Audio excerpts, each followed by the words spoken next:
सोचिए एक ऐसे ट्रेड वॉर के बारे में जो ट्रेड के लिए नहीं बल्कि जमीन के एक बहुत बड़े टुकड़े के लिए लड़ा जा रहा है। आज हम ग्रीनलैंड की उसी कहानी की बात करेंगे जहां दुनिया की महाशक्तियां आमने सामने हैं और दांव पर सिर्फ पैसा नहीं बल्कि बहुत कुछ लगा हुआ है।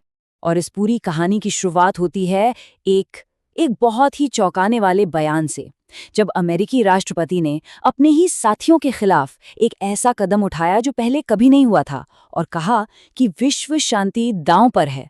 बस इस एक लाइन ने पूरी दुनिया का ध्यान ग्रीनलैंड की तरफ खींच लिया।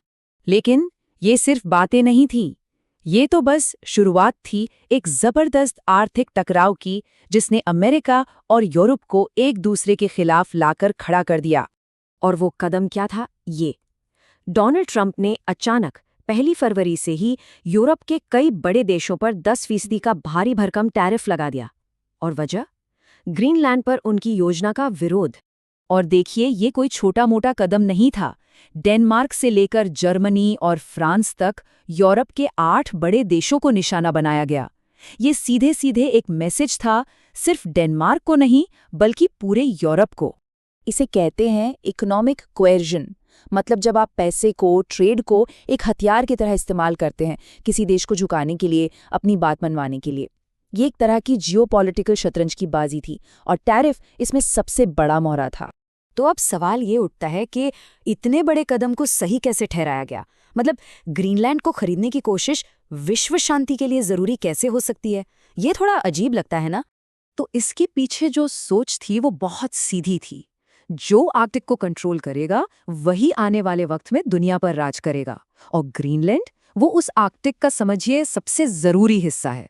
तो अमेरिका ने दुनिया को क्या बताया? उन्होंने कहा कि देखिए, आर्कटिक में रूस और चीन की मौजूदगी बढ़ रही है और ये बहुत खतरनाक है। इससे हमारा न्यूक्लियर बैलेंस बिगड़ सकता है, नेटो की सिक्योरिटी को सीधा खतरा है। उनका तर्क बड़ा सिंपल था, अगर शांति चाहिए तो आर्कटिक पर हमारा कंट्रोल होना ही चाहिए।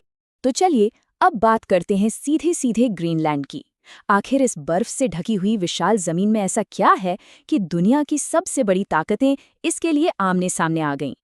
अगर एक शब्द में जवाब देना हो तो वो है लोकेशन। ग्रीनलैंड की जो जगह है ना, वो मिलिट्री के लिए, नए शिपिंग रूट्स के लिए और जमीन के नीचे छिपे खजानों के लिए एकदम परफेक्ट है। चलिए इसको थोड़ा और आसान बनाते हैं। देखिए, ग्रीनलैंड में अमेरिका की मिसाइल वार्निंग सिस्टम लगे हैं, स्पेस पर नजर रखने वाले बेस हैं। फिर जैसे जैसे बर्फ पिघल रही है, नए समुद्री रास्ते खुल रहे हैं जो एशिया और यूरोप के बीच की दूरी को हजारों किलोमीटर कम कर देंगे। और सबसे बड़ी बात, कहते हैं यहाँ सोना, तांबा और रेयर अर्थ मिनरल्स का इतना बड़ा भंडार है कि आप सोच भी नहीं सकते।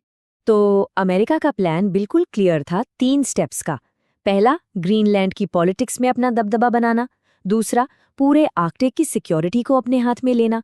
और तीसरा, जाहिर है, ग्रीनलैंड के खरबों डॉलर के खजाने तक अपनी पहुंच बनाना। लेकिन इस कहानी का एक दूसरा पहलू भी तो है। यूरोप ने इसका जबरदस्त विरोध किया। और क्यों? क्योंकि उनके लिए ये सिर्फ जमीन की बात नहीं थी, ये एक बहुत ही खतरनाक परंपरा की शुरुआत थी। यहाँ पर ना 2 बिल्कुल अलग दुनियाओं की सोच टकरा रही थी। अमेरिका कह रहा था कि आर्कटिक में स्टेबिलिटी के लिए हमारा कंट्रोल जरूरी है। वहीं यूरोप का कहना था नहीं, इंटरनेशनल लॉ और किसी देश की सॉवरेनिटी, उसकी आज़ादी सबसे ऊपर है। ये सिर्फ एक जमीन का टुकड़ा नहीं था, ये उसूलों की लड़ाई बन गई। असल में यूरोप को डर इस बात का था कि अगर आज अमेरिका को ऐसा करने दिया गया तो कल को कोई भी पावरफुल देश अपने कमजोर पड़ोसी पर ऐसे ही दावा कर देगा। ये एक ऐसी मिसाल बन जाती जो दूसरे विश्व युद्ध के बाद बनाए गए सारे नियमों को ताक पर रख देती, और इससे पूरी दुनिया में एक तरह का जंगल राज शुरू हो सकता था। और इस टकराव का जो असर हुआ ना, वो फौरन दिखा और बहुत बुरा था। सिर्फ इकोनॉमी पर नहीं बल्कि अमेरिका और यूरोप के बीच जो दशकों पुराना गठबंधन था, उस पर भी। तो पहली गोली चली 10% टैरिफ के रूप में, और इसने यूरोपीय कंपनियों को तुरंत नुकसान पहुंचाना शुरू कर दिया। पर यह तो बस शुरुआत थी। धमकी दी गई कि अगर यूरोप हमारी बात नहीं मानता तो 1 जून तक ये टैरिफ सीधा 25% कर दिया जाएगा। मतलब साफ था, ये ट्रेड नहीं है, ये एक तरह की सजा है। इसका असर कितना तेज और कितना बड़ा था वो आप इस टाइमलाइन से समझिए। 15 जनवरी को अमेरिका और यूरोप एक बहुत बड़ी ट्रेड डील फाइनल करते हैं। बस 3 दिन बाद 18 जनवरी को अमेरिका इन टैरिफ्स का ऐलान कर देता है और उसके सिर्फ 2 दिन बाद 20 जनवरी को यूरोप कहता है कि वो ट्रेड डील अब ठंडे बस्ते में चली गई है, हमेशा के लिए। लेकिन मामला सिर्फ ट्रेड डील तक नहीं रुका। नेटो जैसे मिलिट्री अलायंस के अंदर खलबली मच गई, क्योंकि अमेरिका अपने ही दोस्तों को निशाना बना रहा था। यूरोप के एक्सपोर्ट्स को तो नुकसान हुआ ही, लेकिन आखिर में अमेरिका के लोगों को भी चीजें महंगी मिलने लगी। और हाँ, वर्ल्ड ट्रेड ऑर्गेनाइजेशन जैसी संस्थाओं की जो थोड़ी बहुत इज्जत बची थी, वो भी चली गई। तो ये पूरी कहानी अपने पीछे एक बहुत बड़ा सवाल छोड़ जाती है।